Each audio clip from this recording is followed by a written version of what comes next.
Some news just out on Johnson & Johnson's coronavirus vaccine. Meg Terrell joins us now with more. Meg. Hey, Andrew, these are the much-awaited documents from the FDA with its own analysis of the Johnson & Johnson vaccine ahead of this meeting of its outside advisors on Friday. We are getting the first glimpse into how the FDA looks at this vaccine. Remember, it is the first one to just require one single dose.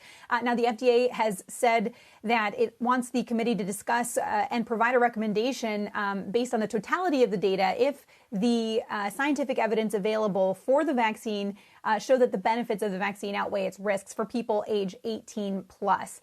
Now, we are seeing that the overall vaccine efficacy is as it was in the trial, 66% across the globe. So that includes in South Africa, where the efficacy was lower, and also in the United States, where it was higher, 72%.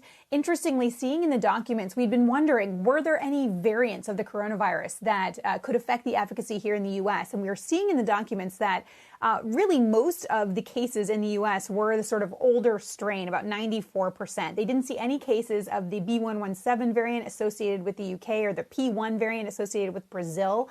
And so that was quite interesting to see. Now, we're also getting some information about what it would be like to take this vaccine. The most common reactions to it: injection site pain, headache, fatigue, muscle pain. Also noting here in the documents that they saw 5 cases of non-serious hives among people who took the vaccine versus just 1 case of that for people who were on the placebo within a week of getting the vaccine. And so they suggest that could potentially be related to the vaccine. They also noted they saw in the trial of about 40,000 people 1 serious event of a hypersensitivity reaction. They say this was not classified as anaphylaxis, that strong allergic reaction.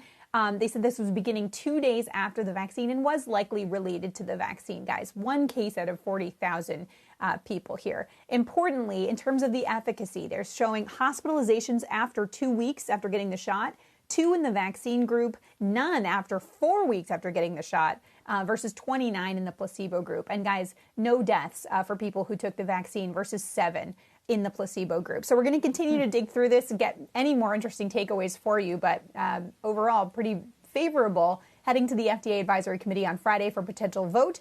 And we could see this vaccine, if all goes well, getting authorized over the weekend. Guys. Meg, we got to run, but I would be shocked to not see the approval come if you're looking at the 2 measures of the safety and the efficacy. What about you?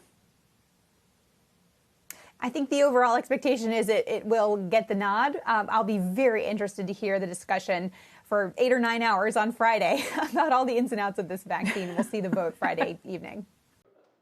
Shepard Smith here. Thanks for watching CNBC on YouTube.